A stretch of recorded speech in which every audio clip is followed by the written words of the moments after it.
Great. Big thanks for joining me on TMI Tuesday. Like we did say, we're going to be looking at a couple of issues. Basically here in Nigeria, the issues about the hashtag ENDSARS experience, looking at the youth's protests and the need to really look at the setbacks and the gains of that protest, what it amounted to. Well, I'm being joined by distinguished analysts, and one also is a laboratory scientist of great repute who will be telling us the epidemiology and toxicology effects of the youth protest. Again, we also take a dive to the U.S. elections that is ongoing, today being Tuesday the 3rd of November. What could be the implications of the outcome? Well, when it comes to policies, the U.S. election, as far as it's concerned, a lot emanates from whatever happens. Whatever the American government does, there's always a ripple effect in other countries. And we're going to be looking at the implications to Nigeria on the outcome of the elections. Well, like I did say, I'm being joined by a distinguished analyst, and starting from my immediate left, I have a senior lecturer of the University of Benin, and he is also the Deputy Director, Central Research Laboratory, and he is known as Dr. Godwin Igaro. Thanks for coming, Godwin Igaro. Nice to be here. Dr. Godwin Igaro will be doing justice to the, like I did say, the epidemiology and toxicology of the youth protests and what it amounts to. And next to him, I also have another erudite lecturer, senior lecturer of the University of Benin, and he is a political analyst, and we're always grateful whenever he has the opportunity to join us here in the studio. And it's no one else but Neville Obakedo. Thanks for coming, Neville. Thank you for having me. Good morning, viewers at all. Neville Obakedo will be looking at the political angle to this discourse. I start with you first, Godwin Igaro. Well, there are concerns over the youth protests that degenerated to a point where we could say it was trade with woes and tears. Now, what do you make of that protest, the hashtag ENDSARS protest? And basically, today, we're still having issues that are yet to settle as a result of the losses that it came with. Okay, thank you very much. I'd like to posit here or inform that we all know and we have accepted the fact that the youth ENDSARS protests was conceived out of a need to channel one's grievances in the angle of the youth. So it was a good medium for the youth to channel their grievances or the fact that they are not comfortable with the present administration, the fact that the things happening in the country is not favoring them at all. And of course, we all have seen it, that teeming number of youth come out from school without any form of job and no plan for the youth, no social insurance packages for the youth. But will it not be a blanket statement if you say no plan for the youth? Because year in, year out, there are some money allocated for youth empowerment. Youth empowerment and intervention programs. Youth empowerment, like buying wheelbarrows and bikes for youth. Is that a major plan? You don't give people things that will solve temporary problems and expect a permanent problem to be solved. We are talking about giving youth a life of dignity, giving them a proper perspective of their future and their destinies.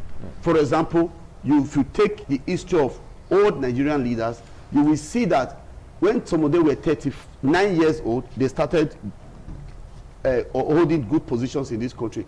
Some of them were about 30 years old, and opportunities were given to them.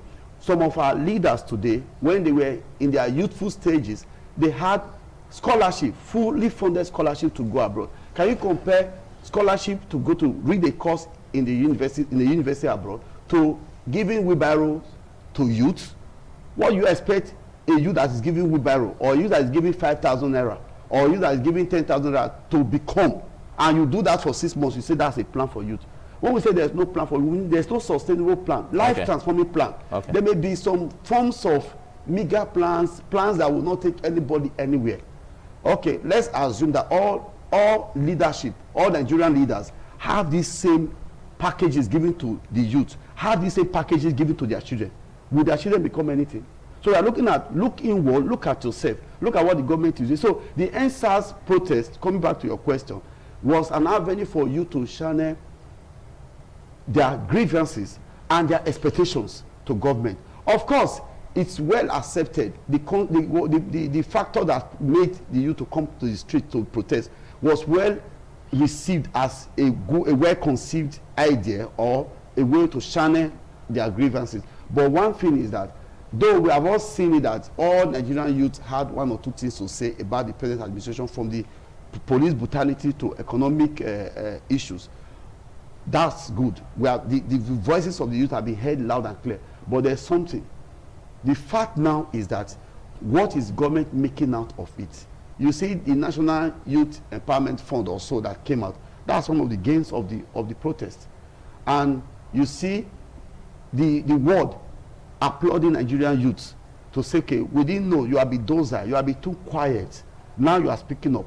And the basic question here is, must there be protest? Must there be strike action before the government will understand these issues? Because these issues have been there, and they always say that the youths are the leaders of tomorrow, and tomorrow seems never to come. Now, why should the government wait till such a precarious situation before it swings into action? It takes a government that is proactive to resolve issues that would have made people to come to the streets.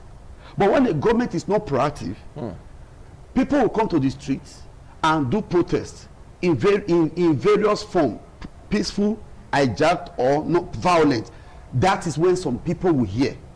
Like some people will say, oh, whether the government is good or bad, you need to protest because they cannot meet all the needs of everybody.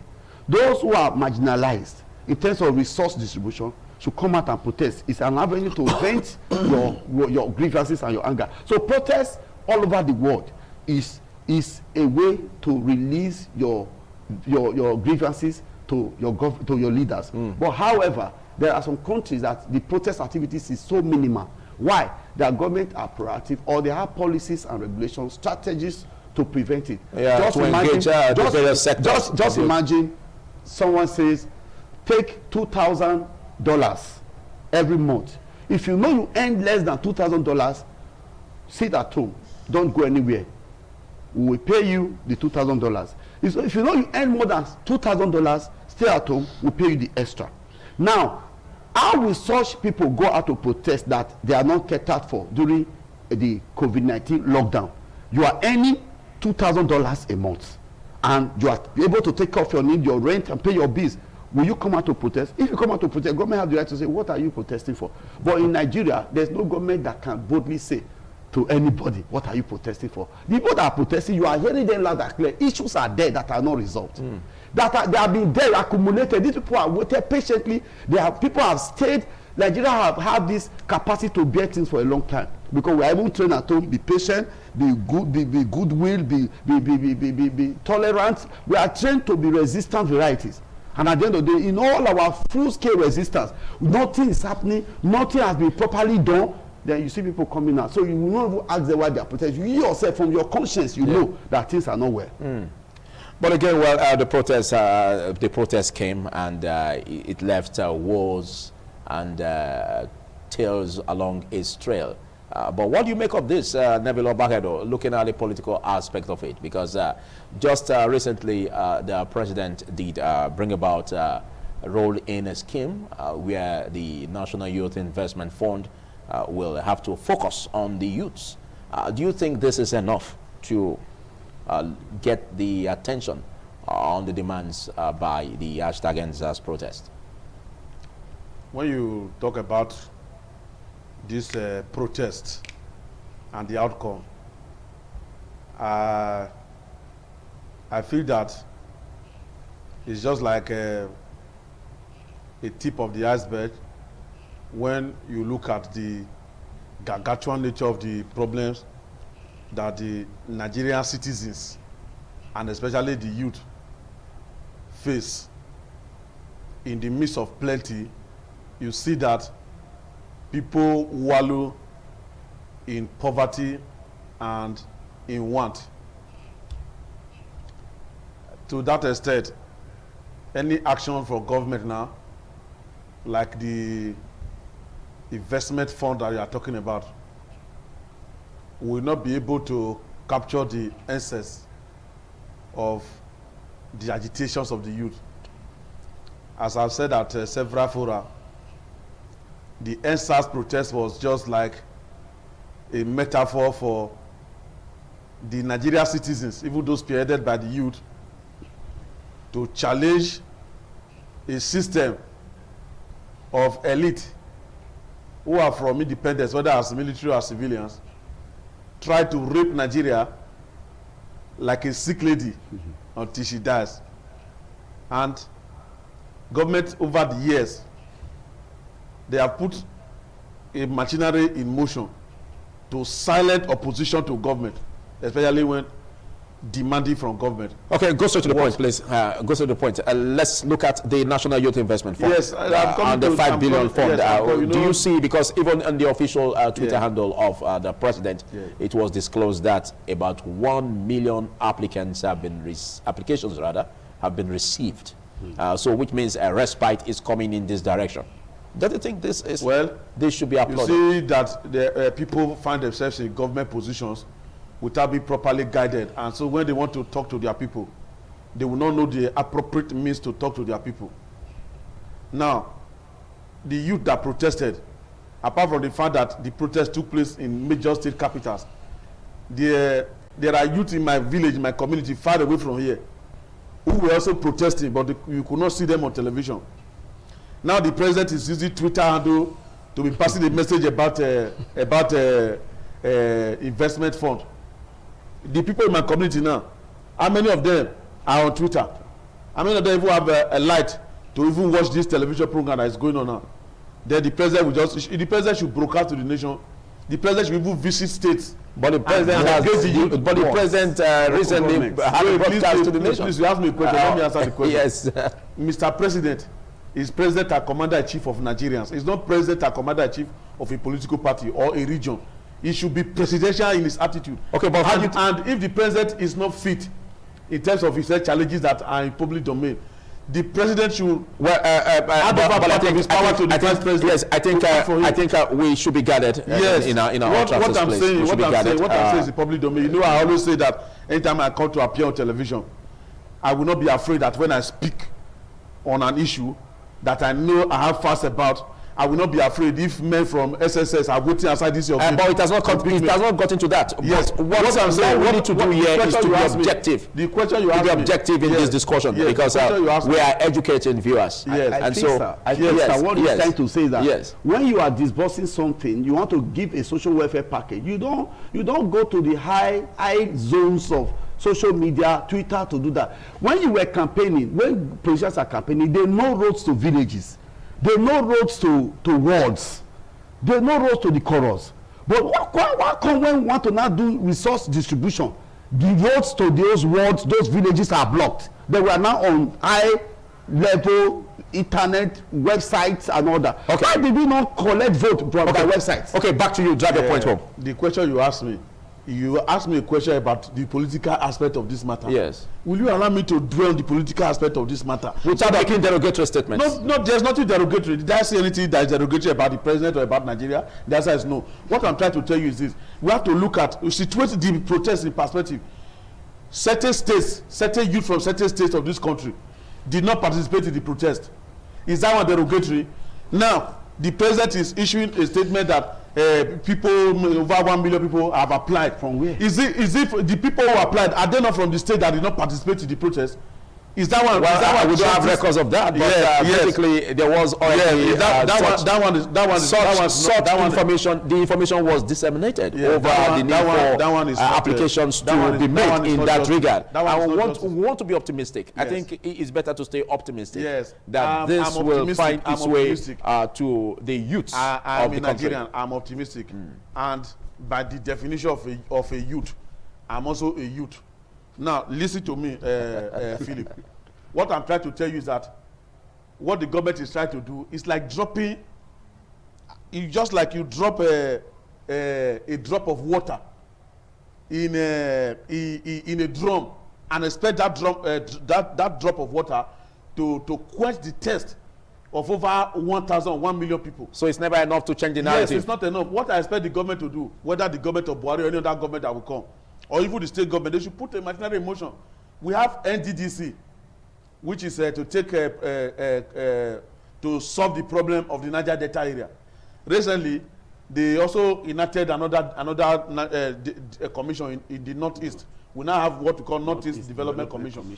The youth, we need to develop the youth by having what we call Nigeria Youth Development Commission, that we have offices across the country where you will be getting information about youth and put a machinery in place to develop the youth, to encourage the youth, to initiate the youth into what the Nigerian state stands for, and develop them. Those that want to go into sports, we encourage them to go into sports. Those that want to go into fashion designing, those that want to go into artistry and all other skill acquisitions. Yes, you encourage them. It's not enough for any governor, any president, any local government chairman to begin to use the youth for political purposes alone, without laying a foundation for them not to be a threat to the society. As we are speaking right now, the youth of this country, they are a threat to the existence of the country. Okay. Because of neglect. Over the years, government have refused to put a machinery in place to ensure that the youth are captured. We are talking of those who struggled, either they struggle by themselves or they struggle by their parents and their relatives to send them to school. They will be out of school. They will not get jobs. But the children of the elite, they will go to school, whether in Nigeria, they will go to school outside the country, they will come back to Nigeria and still take jobs that are not available. Okay, the state governor did say that even the stations that were set ablaze, the police stations that were set ablaze, will be built. And that is a good one, good news coming, so that it can also encourage and boost the morale of the policemen. But in as much as we have had those losses, there are also epidemiology and toxicology losses. Yes. As in, let's look at that angle to the protest. Okay. Now, thank you very much. Like a shift from that question just in a short while. Okay. The fund that is put up now for the youth, I want to feel that it would have been better for, they say, youth develop a business plan, come back and register the business. The Corporate Affairs Commission is an arm of the federal government. The salaries of the Corporate Affairs Commission is paid by federal government. The money that Corporate Affairs is generating to register businesses in Nigeria, most of them have not been publicly accounted for. So why giving youth extra burden of go and register, you pay to register? Tell the Corporate Affairs, give the directive from now to the next 3 years, any Nigerian that want to register any business, free. Then, of course, develop templates and structure in the Ministry of Youth Affairs, and let the distribution be proper.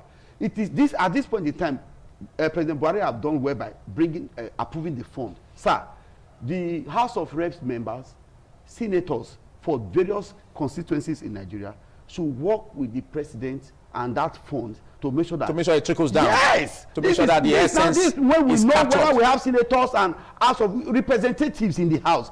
Go back to your constituency, go back to your zones and say, I'm here to get data of the youth and let you know how we can get this fund. That's just because one thing is sure, the youths are still watching to see how he's going to trickle down. Represent me where this, no matter how small it is, the president have done some level of good. Okay. So it's a well thought out plan. It's a well thought out plan. Okay. That should not be the only plan anyway. There should be other packages, but this one can be the first step. Coming back to your question, when protest takes place, sir, you see peaceful protests going on. There may not be problems. It may not constitute so much problem. But in an era of COVID-19, where we have been given protocols of social distancing, regular hand wash and all that, you come out to protest. There's no protest in a condition where there's an ongoing disease in a pandemic era that it's considered as safe. Okay. Because no matter how peaceful it is, you are going to break the protocols.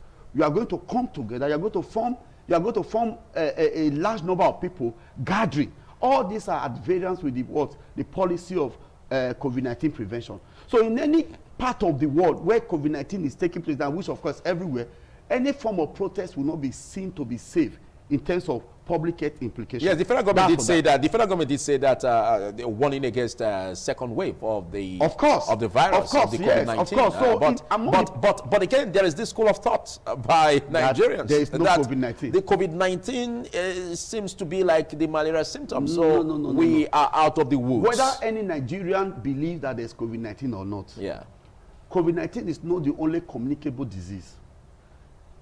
Tuberculosis is communicable through the protests. When we talk and we sneeze and we cough, we release particles to the air that are contagious. At any point in the history of man, human to human transmission of disease has always been there. Okay, COVID-19 is the focus today. There are other forms of diseases that can be transmitted by coming too close to each other. So are you saying that this hashtag ENDSARS protest that took place could go a long way to provoke a second wave and also other outbreak from public health indices? With this kind of protest, number of people coming together, it can promote it can promote a higher level of spread of any virus. So we are at risk, you are saying? We are at risk.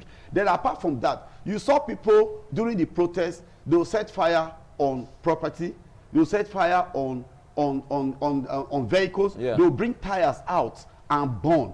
Those times of burning those things, you are releasing toxic substances, gases of any type into the air. Then when it rains, you now see some of those things, the remnant of the bones and other, coming down to groundwater. From groundwater, it gets to our underground water, and we get our drinking water from boreholes and other. So there are implications. You see some people during the COVID-19 protests and other, because people were locked down for long hours. Yeah, the atmosphere was clean. So people want to defecate, they'll just come out because they have been locked down for the past 5 hours, no toilet around on the Benin-Lagos Expressway. You see some people defecating openly, open urination. You see some people cooking publicly, sharing food. All these are practices that have public health implications. So, toxicology of protests, the idea of burning things, releasing things into the environment, toxic substances, we are making our environment more unhealthy for us. If you look at the global indices of clean environment,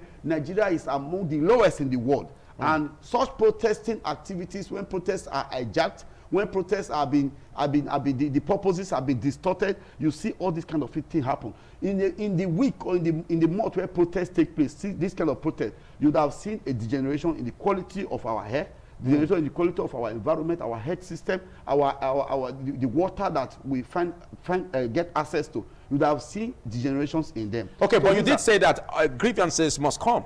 These, like you said earlier, that this is the way of the youths ventilating their grievances that have been bottled up for like ages. Yes. Now, what's the right way to protest without having these issues been propping up? The Federal Minister of Health, State Minister of Health, local government departments of health should take analysis of the degenerations in public health indices during protests as massive as the ENDSARS protest.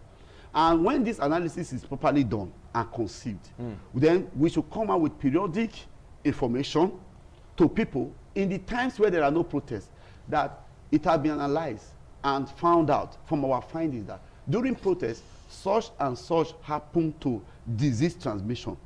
During protests, such and such happen to environmental health status. During protests, such and such happen to air quality, water quality, and toxic substances in the environment. This will come out in form of orientation. So orientation to the public. Yes. But again, when people are now seated in a no-protest situation, sir, yes, they will hear all of this. So but again, is it not also the responsibility of government to, if it sees the gravity of what the protest will do, like what we're saying, being proactive? Yes. Is it not the responsibility of government to avoid such? Yes. Because like you said earlier, if we had these intervention programs, you made mention of a comparative analysis with the developed polities, what they give to their citizenry. Yes. And if we could have that, there won't be need to protest. No. And so there will be need to do half of what happens. So we won't be at risk of the atmosphere being perforated. Yes. Okay. Now, let's take an angle, because one pull out from this whole hashtag ENDSARS protest is that unity of purpose can be achieved among the youths. And some experts have said that if this can be deployed to make the youths end this seemingly dictum that makes tomorrow never to come, when they say that the youths are the leaders of tomorrow. That tomorrow could be today. And what are you galvanizing for the youths in terms of deploying it into good use that will make sense in governance? You see that I've suggested earlier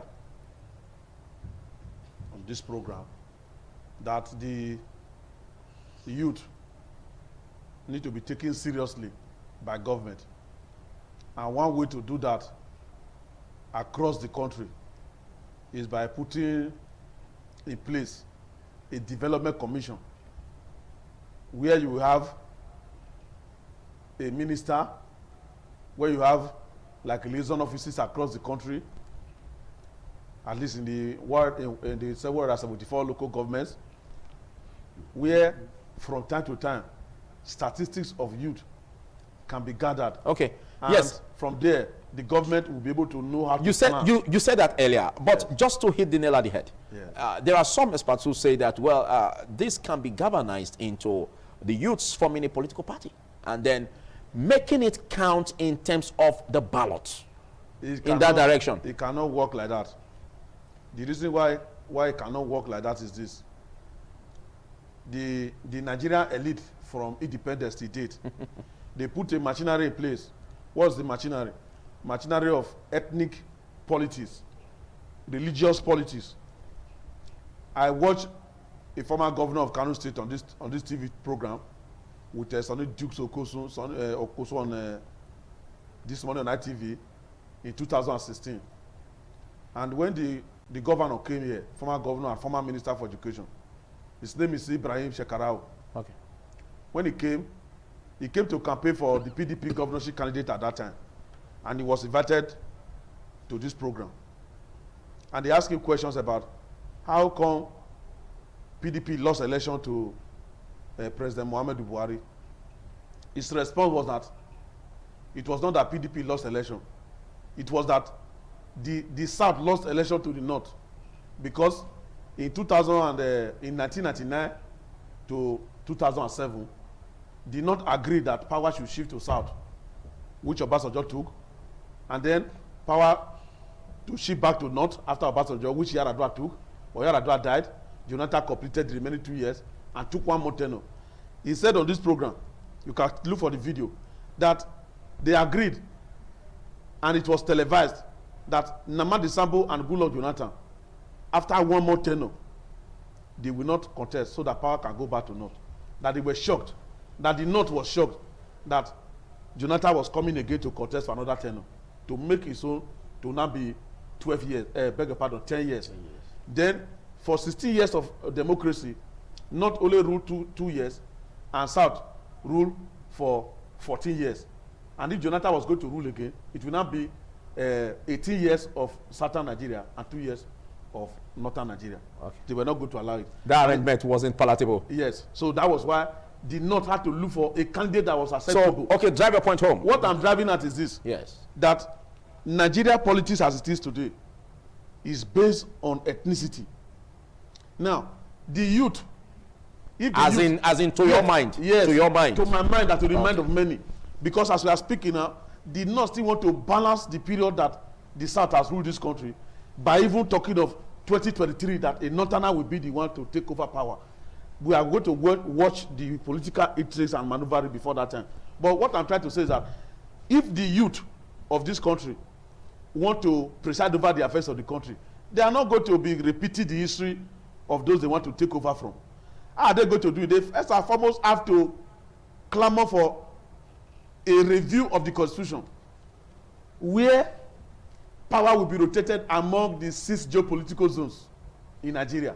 So if youth come out and say we want to contest for office of president, and somebody from the north become president from northeast, when power is now coming back in the next dispensation, it's coming to southern Nigeria, and it's going to go to south or southeast. Without that, youth cannot lead this country unless the elite of north and south are the people producing that youth to represent their interests and not the interests of the youth. Okay. That is the way I see it. Okay. And may God keep us alive to see whether what I'm saying now that people are watching is true or not. Okay, your final thoughts on this segment. I feel that organization first. Youth can actually come together. The Nigerian youths have potentials, and they have visions that have been challenged by leadership all the years. So I feel that youth can come together, study the protocol of registration of a political party, and raise funds among themselves to register. In some quarters, I've heard elderly people saying, when youth come out and they need money, I will even fund. I will say they have a central account, I will send them money. Let them come together, articulate a position, study the Nigerian politics, study the constitution of Nigeria, procedure for registration of a political party. I think it can fly. It may not get its ultimate goal achieved, but it will prove a point that youth, in quote, we don't begin get sense. To make a statement, yeah, just like the hashtag ENDSARS protest made a statement. Because even the coordination before it was hijacked, yes, even the coordination, you know, the way at which they mobilized, you know, if that same tenacity can be attached to if the youth deploy it in the ballot paper, party, and they are not even bringing out someone to be elected, and they are able to dissect what is happening in Nigeria and make a voice to national and international community. Just imagine somebody is recycled in Nigerian politics for like 25 years, from the time of Babangida. It's a vicious circle. To today. Some people have been in these things are annoying to the youth. You know, why a youth is there, graduating, after graduating, he has not tasted anything, whether job or fund or anything. If the youth can come together, me personally, when you say he has not tasted anything, it looks like tasting from the national cake. Yeah, there's a cake somewhere that all of us must taste from, whether we like it or not. Okay, thank you. Well, in case you're just watching, it's TMI Tuesday, and I've been having a chat with Godwin Igaro, who is a senior lecturer at University of Benin, and is also the Deputy Director, Central Research Lab, University of Benin. And also with Neville Obakedo, who is a lecturer, University of Benin, and he is a political analyst. Well, talking about elections, today happens to be November 3rd, and in the history of America, there is a day set aside as this to really embark on election. And so today, Americans are deciding. Now we have Joe Biden of the Democratic Party, and of course, Donald Trump of the Republican Party. Now, this both major political party candidates go a long way to change the direction of the world in terms of who clinches the victory. If Donald Trump clinches the victory, the policies attached to his style of governance could also go as far much effect affecting positively or negatively the policies of the world. And if Joe Biden clinches the victory, it's going to be the other side. Well, we have a political analyst. Let me allow you to do the talking. Let's look at this victory that could be coming from either sides. What do you think the U.S. election has in terms of the outcome and the implication effect on Nigeria? Okay, before I talk about that, we're still making a last statement about the youth in Nigeria. Okay, couple. I just hope that the youth will be able to organize themselves. They organize themselves and take issues that affect Nigeria very seriously, and be taking them and be engaging government, one issue after the other. For example, we look at the issue of COVID-19 that my co-discussor was talking about. I listen and I watch across Nigeria, government spending money, federal government spending billions, state government spending billions, local government spending millions. I've not seen any hospital, for example, 100 capacity hospital that were built to help in the event of another outbreak, either outbreak, second wave of COVID-19 as we are speaking, or another disease or another virus that may affect mankind. Have you taken a research in that direction? Yeah, yes, I've taken. Because it's not enough for you to just come here and make a blanket statement. I'm not just because it's very possible, because we don't have the right panelists. It's very possible that if we have the right panelists here, a lot of exposition will be made in terms of what. In terms of what? No, I don't know, but in terms of resources being deployed to avoid such in the nearest future. Please invite me. We'll do justice to that. Them one after all right, we'll do justice to that. So back to the question. Back to the question. You see, election is very good to elect leaders. Very, very good.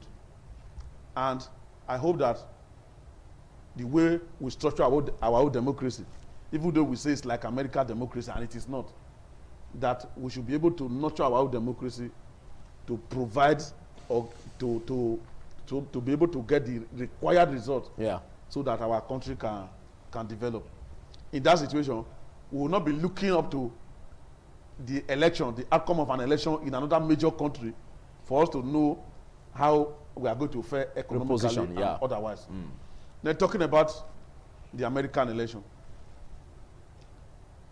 we hope and pray that the wish of the American people is expressed in this election, and that if the masses of the Americans are voting for Donald Trump, let the Electoral College of America also vote for Donald Trump. We are wishing and praying that if the masses of the American people, like they did in 2016 for Hillary Clinton, if they are voting for Hillary Clinton, let the Electoral College also vote for Hillary Clinton, so that the Democrats can take the political space of America and position America. Okay, you seem to be taking side already with the Democrats. No, there's a government. From what you're just saying now, because we have the incumbent Donald Trump, and some experts are saying that in terms of immigration policy, that would not bring benefits to the African people. Okay, let me talk about immigration. Since you are bringing immigration, and you are linking up with the government of Donald Trump, you need a better understanding of the American political system before you can make any statement. Now, we have two major political parties that have been ruling America over the years. And this is the Republican Party and the Democratic Party. Each of these parties, unlike our own political space here, they have their own manifestos. So it doesn't matter whether it is Donald Trump that is president. It doesn't matter from the Republican. It doesn't matter whether it is George Bush Jr. that is president from Republican. It doesn't matter whether it's George Bush Sr. It doesn't matter whether it's Ronald Reagan, as the case may be. Yeah, the same policy style. Yes, the policy, the manifesto. They stick to it. Yes, we have to stand. Okay. Now, there may be little addition and subtraction based on the personality of the president, but the major details of the manifesto of the party don't deviate from it. So it is with the Democratic Party. It's a clear cut out manifesto. Yes. That stays with the policies. So if Donald Trump is saying we are going to make sure we come up with a policy that will tighten immigration to America, that is the conservative element of the Republican Party. Okay.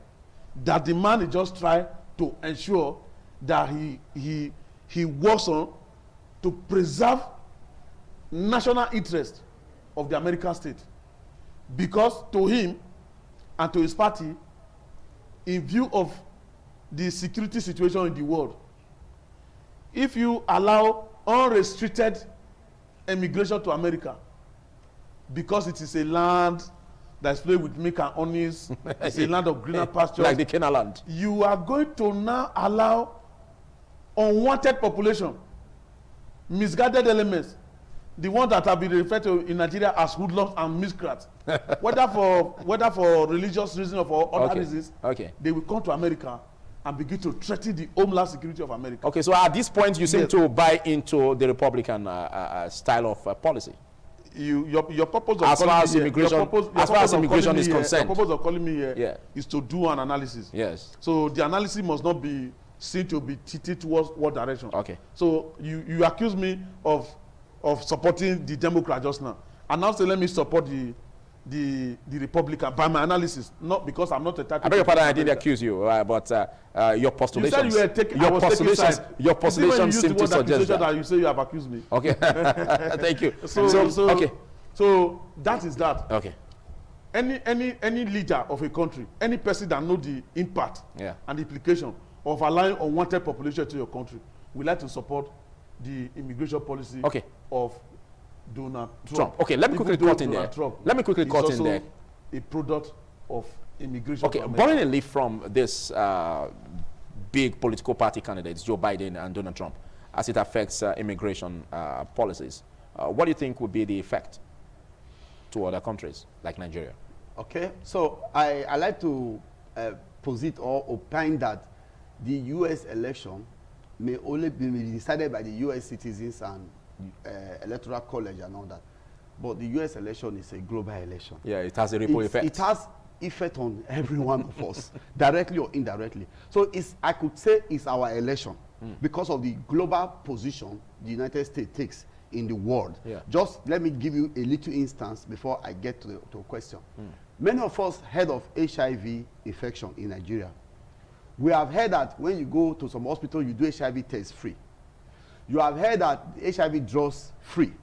You have heard that so many tests like checking your liver as an HIV patient, a lot of healthcare practices that are free in terms of taking care of HIV. I want to tell you that that experience that Nigeria have been having from around early 2000 is because of the American leadership. You know, in times of George Bush brought this PEPFAR. It's a project where a lot of support will be given to countries where HIV incidences are high. Do you know that Nigeria have been benefiting from that project from the time of George Bush? Why? Because a president of America sat and developed a project that will help a developing country. So that's a benefit, direct benefit. Okay, what about trade relations? In the time of Obama, a number of trade relations came up. Most of our goods were able to get to America without so much censorship and all that. The trade, bilateral trade, apart from AIDS now, health aid, medical aid, trade was very buoyant with the Obama administration. So you seem to suggest that the Democratic government seems to be freer in terms of trade Trump came, as compared to the Republican. Trump came, most of the things, Trump was focused on the America. So everything America. Like being conservative. America, trade, America, AIDS, America. America first. Some of the things that we enjoyed in the time of HIV intervention from America, it started dwindling. Do you know that a number of Nigerians were employed under that project, but later they started laying off some workers because America was no longer bringing the aid again. So I'm trying to posit that the U.S. election have a way of affecting we in Nigeria, in Edo State, directly or indirectly. For the time we are now, that of Trump, you can see a lot of immigration restriction, trade restriction. Look at Ngozi Okonjo-Iweala. Did you know that we have challenges getting America backing for her in terms of World Trade Organization? Just as it has turned out to be now. Good. So somebody say American election does not affect us. It affects us directly or indirectly. So for I didn't say if you are referring to what I said earlier. No. Generally, not to what you say. I will still speak on that. People say, oh, it's a far country. No, it's very close to us. Policy, assistance, help, aid, and all that. Today, we are looking at what is happening in America. Okay. Many people say, oh, this election is happening today. Very good. It's a decisive day for the whole world. But one thing is clear. The outcome of this election today will affect aids, that means assistance from America, will affect trade, policies, and economy of developing country, will affect immigration. Okay. And the immigration factor is very, very, very strong. Not those that want to live here. Of course, as Nigerians, faithful to Nigeria, will say, let us remain here and build our country. But God, who made all of us, have not restricted us to one place. If you want to live, it's a free place, you can live. But for those who are already there, the immigration tension, fever, affects even our relatives in America. In the sense that paper documentation becomes difficult, survival becomes difficult, racism, killing, you heard of police brutality against black-skinned person, black-skinned person even in America. Okay. This can change when the temperament and the personality of the president in power changes. Yes, we've been having this whole protest like the Black Lives Matter, the racist angle to this election and to the people who are black. Now, let's take the angle of the COVID-19 pandemic. Now, you agree with me that there has been issues about how Donald Trump is hell-bent on releasing or kind of allowing the economy in America to float even without restrictions in spite of the pandemic, which seem not to be at home with Joe Biden, who is suggesting the otherwise, that there should even be a total lockdown and all that. So what do you think this could be for either side in terms of managing the pandemic? Because not being able to manage this pandemic could also globally affect countries. Well, talking about the election, I'm talking about the two major candidates, two contending candidates. Yeah. Let me first of all say that I agree that the United States is the world leading economy. I agree that the United States is the most powerful country in the world, and that when the United States is sneezing, other nation states that want to compete with America, like Russia, like China, and so on, they will be quaking. So the outcome of the election in America is having direct and indirect impact on all other countries of the world. Okay. I agree. Now, what we need to understand about aids that the American government gives to people, and that is also another assignment for our youth to understand what is going on in their country, especially companies that are operating in their environment, that how they pay their taxes, and government should also tax their profit, so that, like the other day, they said they form a coalition of organizations to support HIV, to support COVID-19. Okay, call yes. it COVID. COVID. Yes. So this is the way America generates money from a lot of companies. They have a pool where they now use it to give aids to countries around the world, so that those countries can be dancing to the whims and caprices of American lifestyle. Yeah. Whether it's a democratic lifestyle, whether it's a capitalist lifestyle, whether it's a military lifestyle, or whether it's a social-cultural lifestyle. Now, the election. Number one, let's talk about the COVID-19 issue. Yes, basically that's where I'm going. It's just that sometimes people find themselves in leadership position, whether in America or in Nigeria, when they are not properly guided. They are not properly guided before getting to the position. So when issues start confronting them in their positions, they will not have the finesse, the leadership finesse and the tactical finesse to tackle the problem. That is the kind of problem that Donald Trump is facing. Okay. The last Republican president before Donald Trump came is George Bush Jr. George Bush Jr. in 2012 had a report. He was the one who read the report to the American people of a looming and pending virus that was going to destroy America, its economy, the health system, and the society. Okay. And we have been opportune to come and discuss this issue of COVID-19 here. Yeah. And how it will affect America, both then and now, and in the future. Now, the president needs access to information, needs access to his advisors that he will listen to. But it seems like what it suggests. It seems not to be adhering to safety measures, protocols. Yeah, that's what I'm saying. As expected. If I say he yes. should listen to his advisors. Yes. Yes, if you have an advisor on health matters, somebody maybe a virologist who knows what it takes to survive this kind of crisis that America is facing and the world. Okay. And you refuse to listen to him, then you are going to endanger your life and the life of the citizens of your country. Don't you think that will also go a long way to affect his outcome of the election? As we speak, it's not as if America does not have sophisticated health facilities, but the overwhelming nature of COVID-19 and the population that is targeting, their lack of access to basic and qualitative health care facilities is what is responsible for the death. If general lockdown, total lockdown, we have a way of helping America, as been suggested by the rival presidential candidate. I will support it. Okay.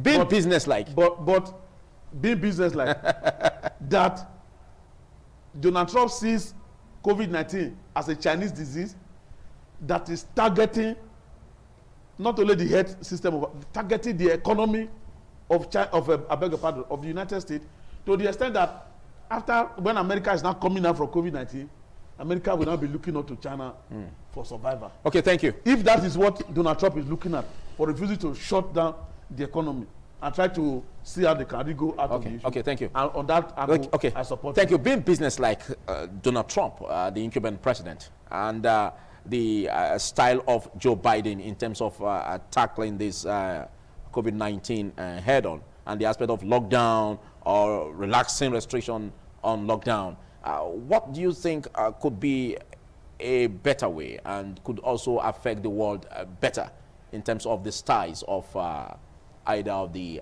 party candidates in this election? Well, for Donald Trump, is not is like somebody with so much self-willed, self-styled leadership to the point where experts, there are so many experts, epidemiologists, virologists, public health experts in the US, people who read bioinformatics and some kind of courses that they can give a model of how disease will spread from today to next 2-3 years. All of them are in America now, but Donald Trump have not listened so much to the scientists. He may have listened to more, or he have conceived more political strategies to make the American economy to run. His style is, yes, this disease came from our enemies.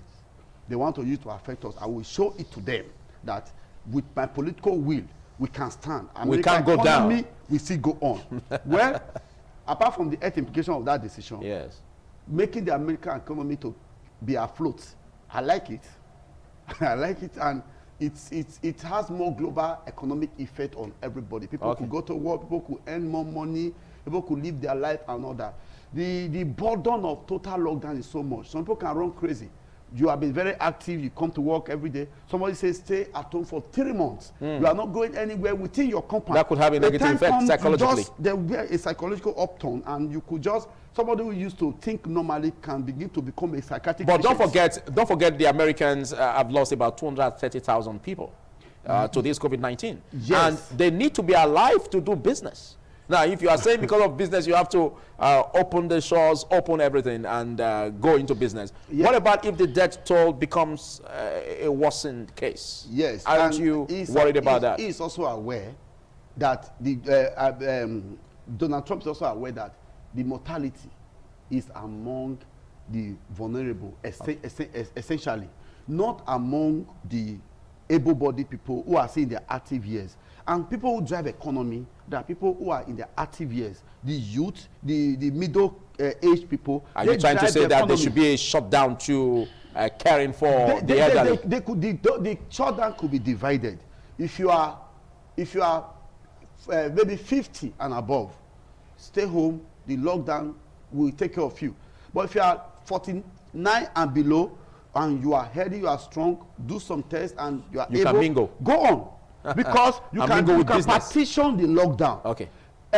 This he has not done. The American president has not done it, but in his mind, I could read his mind as a scientist that he is looking at the viable members of the population. Let them drive the economy. Okay, thank you. Then those that the illness want to kill will be treating. All right, thank you. Joe Biden said, I will lock down everywhere. That has another full-fledged effect on people and the economy. By the time America becomes so crippled, lockdown, no production is taking place, nothing, you are importing food, you are the shame may come on the country. Thank you, gentlemen. Big thanks, Neville Obakedo. I know you have a lot to say, but I think we're past that. Big thanks, Neville Obakedo, for taking our time to be part of the show. And of course, Neville Obakedo is a lecturer at University of Benin. I have to reiterate that again. And why Godwin Igaro is a senior lecturer at University of Benin. And well, a lot has been said over the hashtag ENDSARS protest experience in Nigeria, and what that could or what that has amounted to in terms